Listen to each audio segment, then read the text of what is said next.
আসসালামু আলাইকুম। ইনফো টেলিভিশনে স্বাগতম। খবর পড়ছি আমি নাসিরউদ্দিন শিকদার। নওগাঁ জেলা সহকারী জজ আদালত নিয়ামতপুর নওগাঁ এর মামলা উপেক্ষা করে নির্বাহী ম্যাজিস্ট্রেট সহকারী কমিশনার ভূমি নিয়ামতপুর উচ্ছেদ অভিযান পরিচালনা করেন। এর প্রতিবাদে শুক্রবার ১৬ মে সকাল ১১টায় নিয়ামতপুর উপজেলার রসুলপুর ইউনিয়নের ডাহুকা গ্রামের ঘটনাস্থলে মানববন্ধন করে ভুক্তভোগী পরিবার ও এলাকাবাসী। বিস্তারিত জাকির হোসেনের ভিডিও চিত্রে।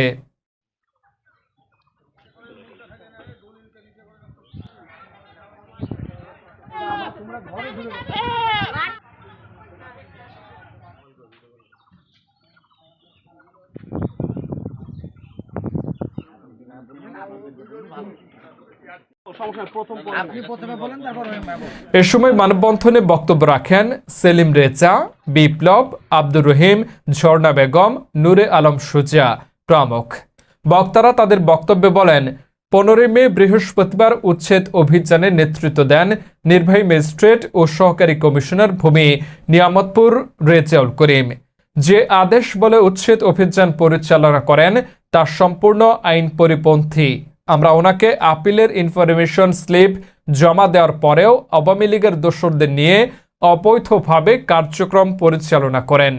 ইতিমধ্যে জেলা প্রশাসক, এডিসি, রেভিনিউ, সহকারী কমিশনার ভূমি নিয়ামতপুর ও মামুন সর্দার নামে আইনি নোটিশ আসলেও আইনের প্রতি শ্রদ্ধাশীল না হয়ে নিজের ক্ষমতার বলে উচ্ছেদ অভিযান পরিচালনা করেন।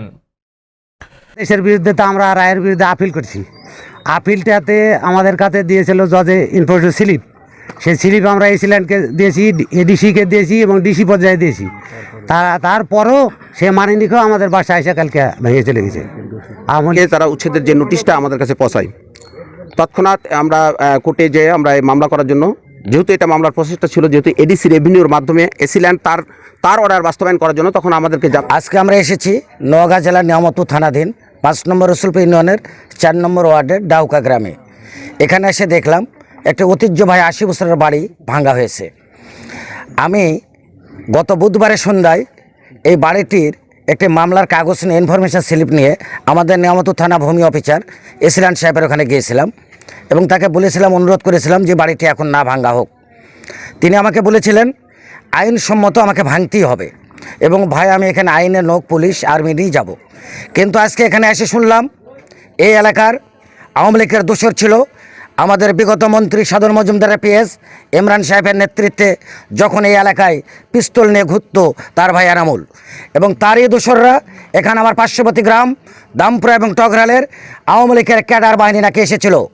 আমি আজকে প্রতিবাদ ছুড়ে বলতে চাই, আইন যদি আর ব্যবস্থা না নেয়, আমরা এলাকাবাসী ৫ নম্বর রসুলপুর ইউনিয়নের জনগণ এই আওয়ামী লীগের নেতাদের চিহ্নিত করেন। আইনি ব্যবস্থা না নিলে কলার ধরে বাড়ির থেকে টেনে টেনে এই বাড়ি ভাঙ্গার আমরা প্রতিবাদ এবং বিচার করব। আমি সকলকে অনুরোধ করছি, আপনারা জনগণ সচেতন থাকেন। এখনও হাসিনার দোসররা, আওয়ামী লীগের নেতারা তাদের সেই বিগত আমলাদের সাহায্যে যেভাবে কোনো কাজ করতেন, আবারও তারা এটা শুরু করেছে। এতক্ষণ ইনফো টেলিভিশনের সাথে থাকার জন্য সকলকে ধন্যবাদ।